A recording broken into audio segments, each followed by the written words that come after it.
It's baffled scholars for 2 millennia. It is a puzzle made of multi-dimensional elements, an enigma with roots that reach back to the dawning of time, perhaps before. Daniel explained part of it. Ezekiel and Isaiah had glimpses into it. John saw it all for the time of the end.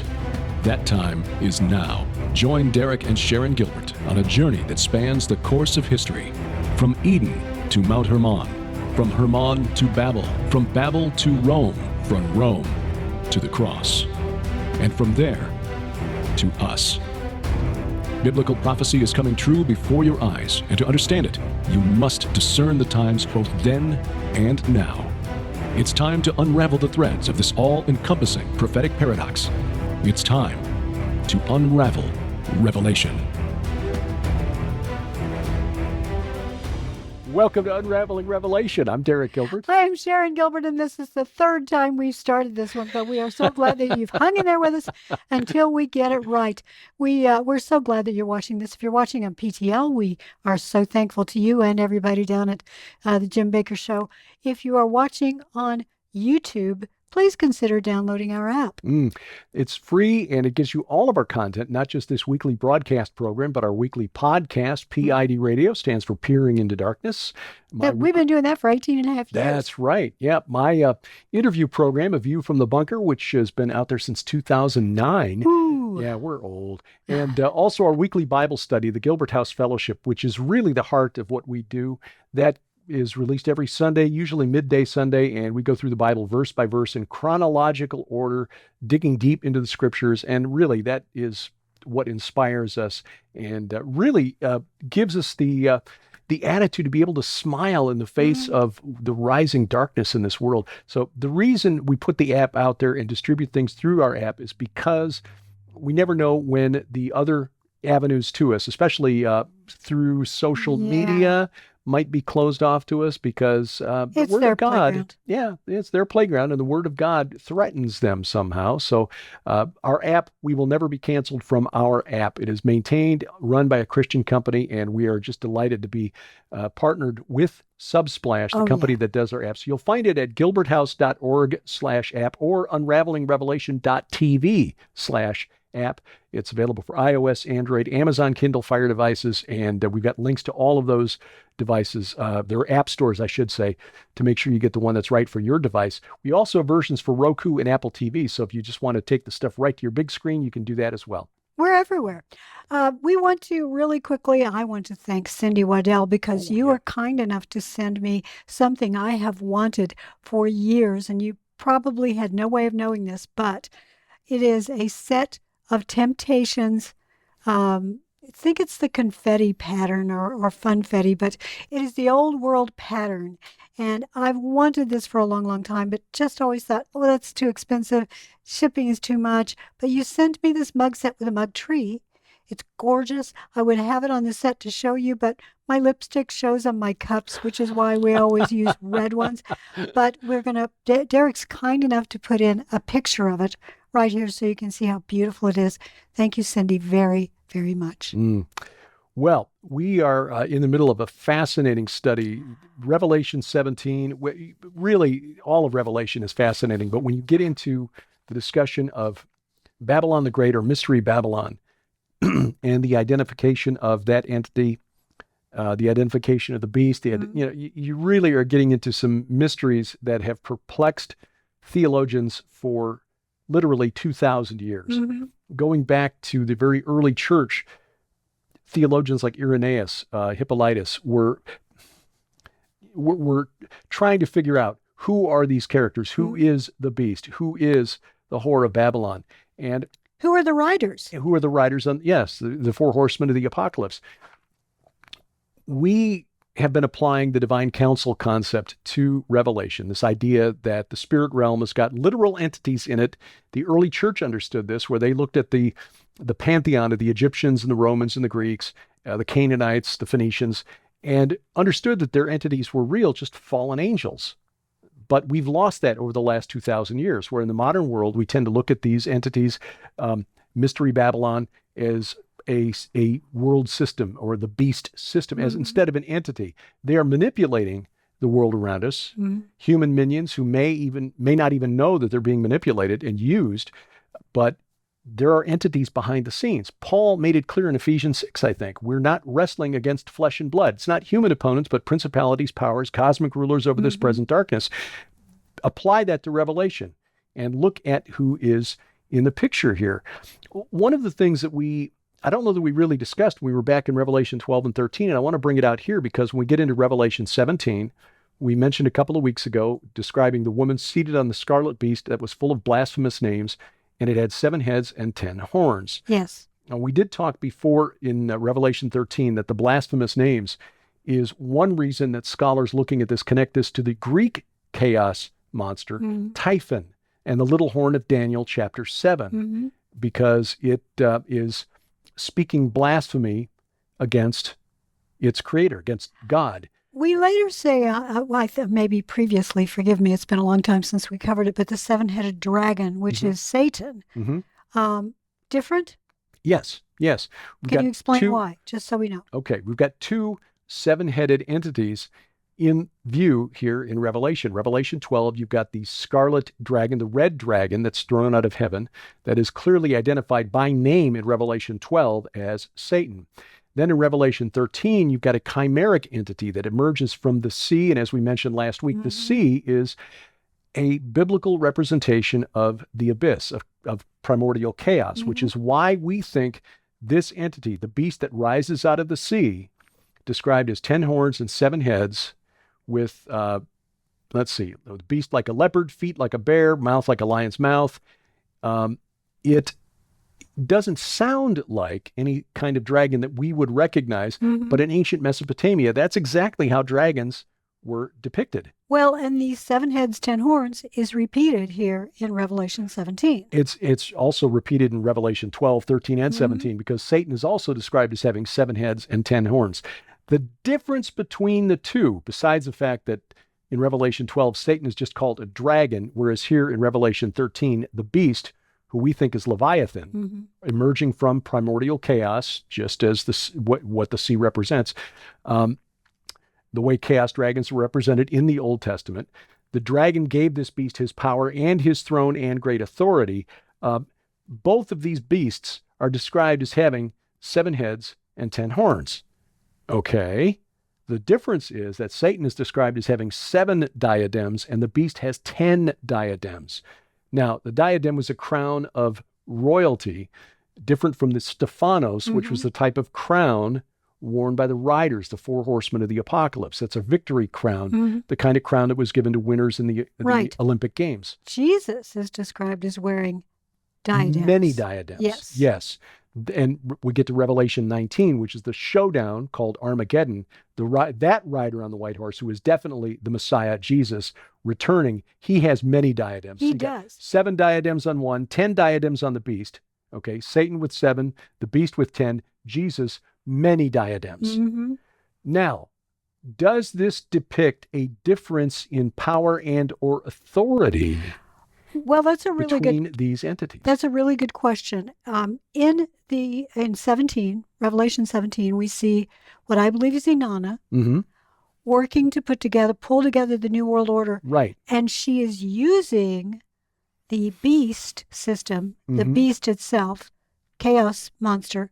And Derek and I will explain in a minute why we think that chaos dragon is so very powerful. She is using that to her own ends. Now, there's a story about Inanna going down to take over the underworld. This beast comes from the underworld. Right. If Inanna claimed at some point this entity that was post-flood and became a goddess, she was worshipped by humans. If she really does work with the underworld as the queen of the underworld. Right. Because she claimed to be queen of heaven, sound familiar?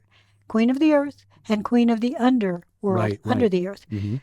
Then she would think that she's controlling this beast. Right. And we see that in Scripture here when in verse 4, I'll read verses 4, 5, and 6. The woman was arrayed in purple and scarlet, colors of royalty. Exactly. But, and adorned with gold and jewels and pearls, holding in her hand a golden cup of abominations and the impurities of her sexual immorality. Boy, that's Inanna all over. And and that has a couple of connotations. Sexual immorality, yes, but that's also an image used repeatedly through the Bible for spiritual faithlessness. Israel cheating on God, as it were. Yes. Yes, the cup of abominations could mean quite a number of things. It is the infernal version of the cup that the Lord shared with his disciples and that we commemorate because it is his blood. This is something that is filled with human beings performing rituals as the son of the cup and filling her cup, filling these entities' cups with the blood of innocents, blood of children, the blood of people who have been sacrificed, people of all ages. Every day I read another archaeological story about the discovery of bodies that show clear signs of a sacrifice. One of them this morning, strangely enough, was about elongated skull heads that have been discovered, clearly showing indications of sacrifice through decapitation. Oh my. Where was this? I will show it to you later. Oh, wow. Wow. Well, but the fact that she's receiving all of this. Right. Much like Molech received children. Right. And Molech, just another name for Shemiyaza, this leader of the rebellion in Genesis chapter 6, the sons of God who saw that the daughters of man were fair and took wives of any they chose. On her forehead, verse 5 now, on her forehead was written a name of mystery, Babylon the Great, mother of prostitutes and of the earth's abominations. This is where the idea that she's called Mystery Babylon is, it's not Mystery Babylon, it's a name of mystery. Babylon the Great is what she's called. Yes. And remember, Babylon means essentially the God Gate. Babylon the Great, mother of prostitutes and of the earth's abominations. And I saw the woman drunk with the blood of the saints, the blood of the martyrs, or the witnesses of Jesus. This is clearly during the final 7-year period before Christ's return. Yeah.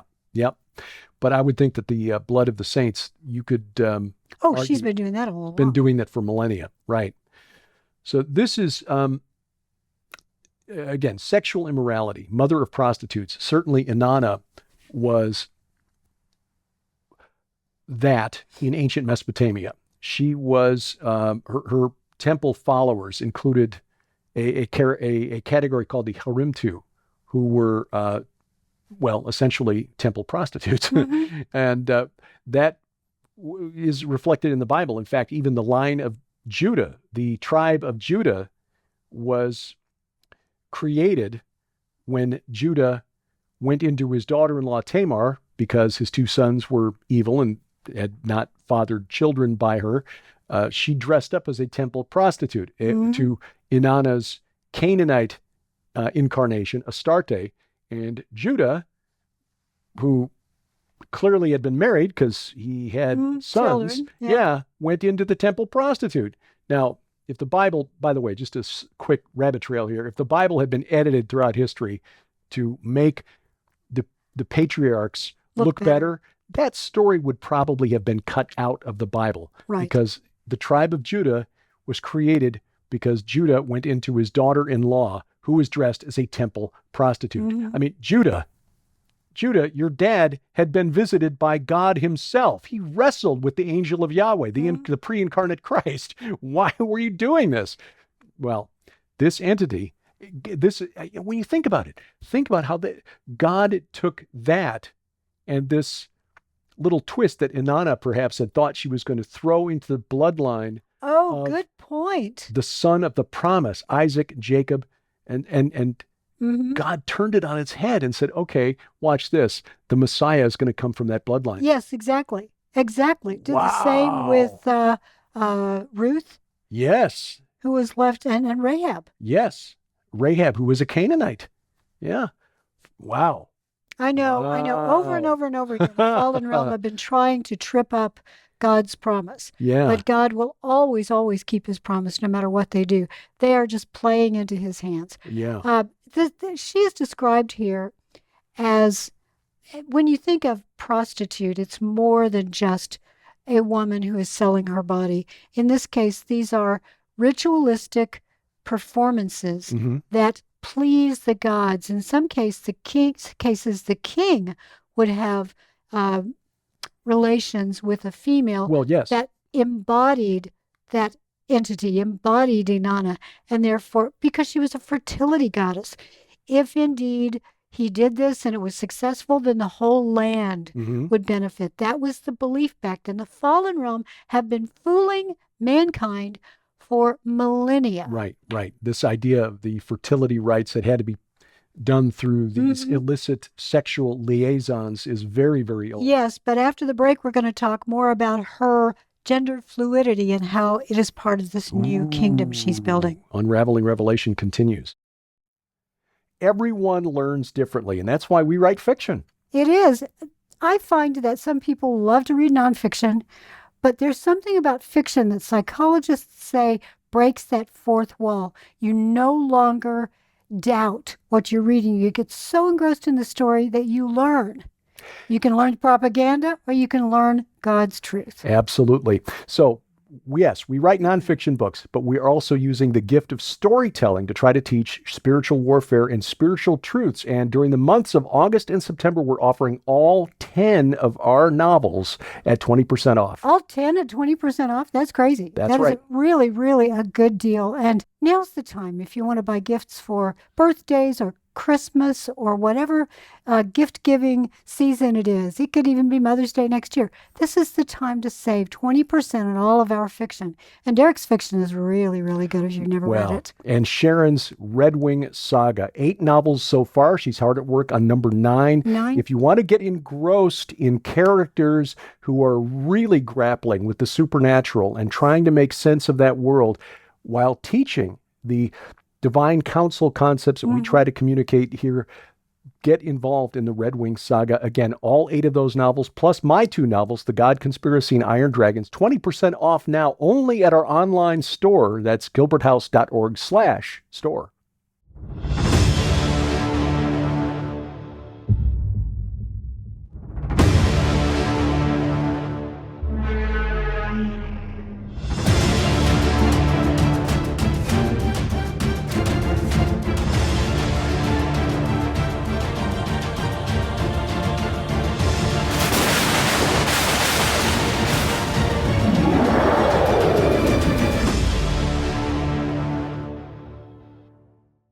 Welcome back to Unraveling Revelation. I'm Derek Gilbert. I am Sharon Gilbert. Don't forget, we're going to Israel March of next year. Go to gilbertsinisrael.com to get all the information and to sign up because you don't want to miss rolling through Israel with Timothy Alberino. He is a modern-day Indiana Jones who's been exploring megalithic sites all over the world. Well, we get to show him the megalithic sites of Israel, which are not as well known as the ones in, say, Peru. Or even, places like Angkor Wat in Cambodia. Israel has some immense megalithic sites that are ancient, and according to the archaeologist, we had the opportunity to meet with the archaeologist who's done the most recent digs at places like Gilgal Rephaim, believes that this was all about the cult of the dead, that communing with the spirit realm was the whole point of building this massive site on the Golan Heights. So we will talk about that. We will take you to it. You can go there and pray over it. Yes, exactly. Those things that have been done for millennia in the dark, these rituals, they are being brought to light through archaeological digs. It proves the Bible. It shows the plots of the fallen realm.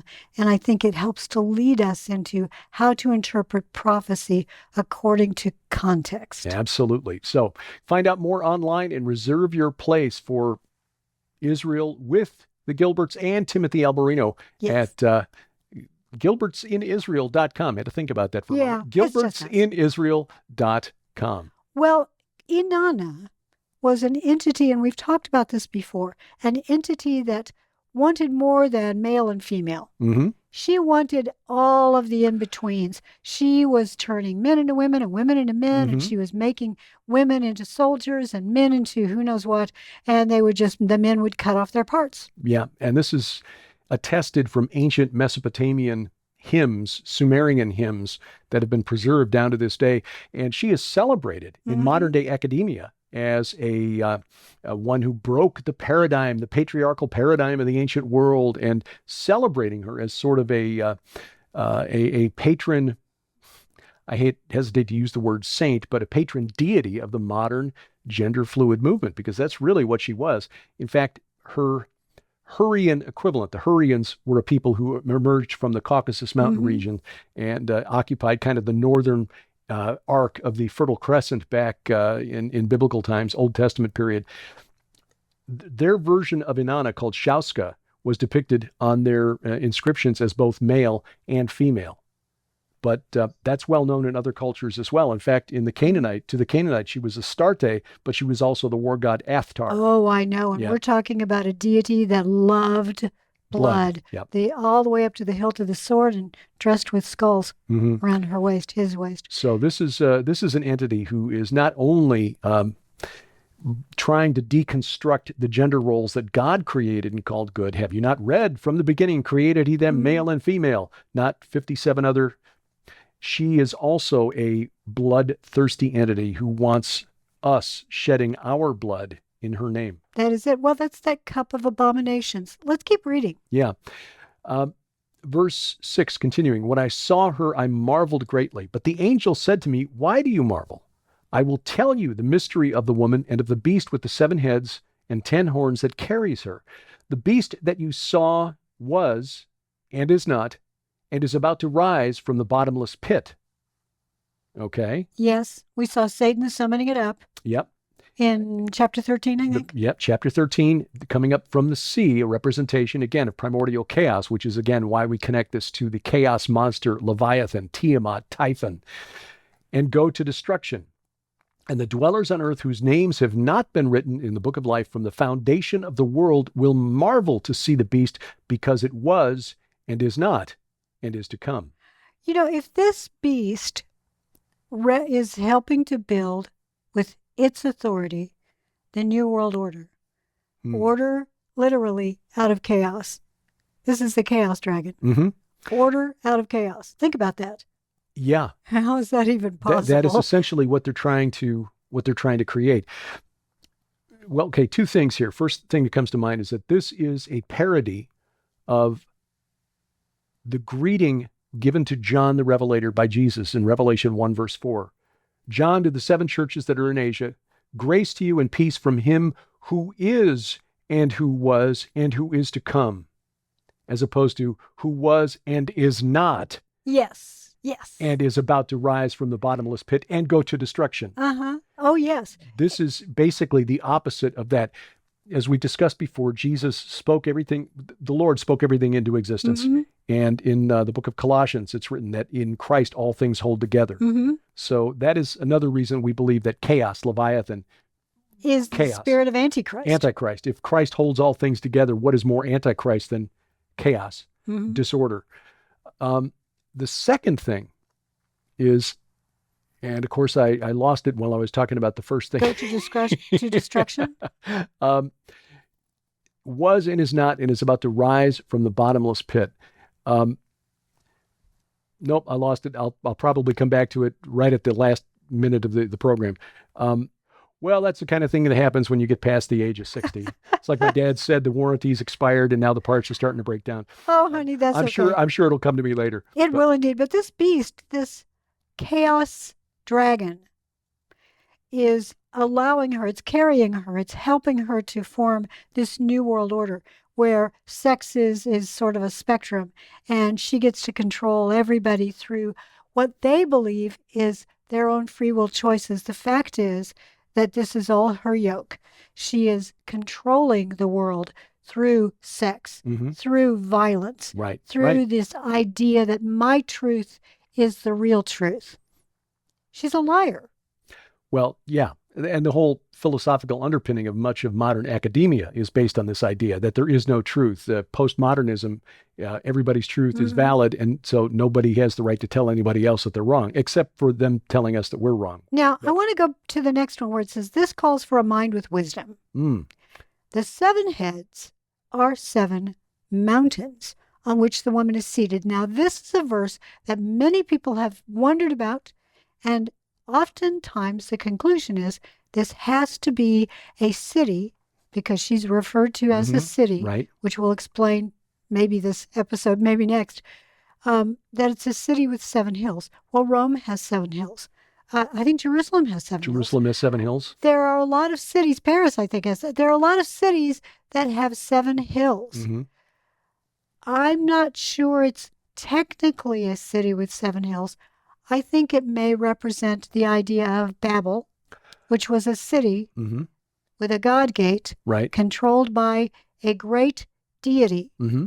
And that's exactly what she's building. She's expanding the idea of the ancient city-state and taking it all over the world. Well, I think you're right. And as And we've mountain discussed, can be more than just yes, I was just land. that's where I was going. Thank you. That's something we discussed previously. The mountains in the Second Temple period, which includes the New Testament period, the period of the apostles, Jesus and the apostles, will describe these angels occasionally as mountains. And the book of First Enoch, the rebellious angels who've been punished are like burning mountains in the netherworld.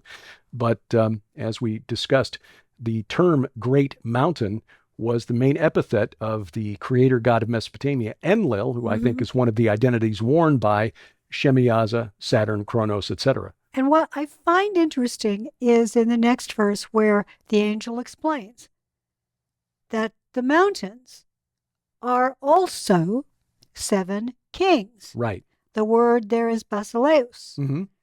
which is also the root for basilisk, Mm-hmm. which is a type of serpent or dragon. Right. Basileus, there were 2 words in Greek that referred to that would mean king. Basileus was a king, but not the high king. Right. The high king was the Anax, Mm-hmm. from which we get the word Anakim, Right. the group in the Old Testament that were depicted as followers of the Rephaim or worshipers of the Rephaim, Mm-hmm. last of the remnant of the Rephaim, that sort of thing in the book of Joshua, who in the spirit realm then, for the pagans, would be the high king. You speculated that it was this entity that the Greeks called Kronos, the Romans called Saturn, Shemyaza to the Greeks, who I argue in the book is Abaddon or Apollyon, the destroyer. And as you mentioned during a brief break here, the entity that was and is not and is about to rise from the bottomless pit goes to destruction. That word is Apollyon. Mm-hmm. Apollyon, essentially the destroyer, goes Yes. to the destroyer. Interesting. Yeah. So we've got a number of players in the end times here who appear to be competing for authority. The woman in scarlet riding that beast, or the woman riding the scarlet beast, is just one of them. The beast is another, Leviathan. Then we've got Apollyon, Abaddon, who's going to come out later. And of course, Satan, who's leading the whole thing. And we've got these 7 kings. And these 7 kings, right. And there's an 8th coming who is of the 7. So we're going to try to discern who these 7 kings are and how it all plays out next time. Thank you for watching. This is Unraveling Revelation. Unraveling Revelation is a viewer-supported outreach of Gilbert House Ministries. Follow us online at unravelingrevelation.tv and gilberthouse.org.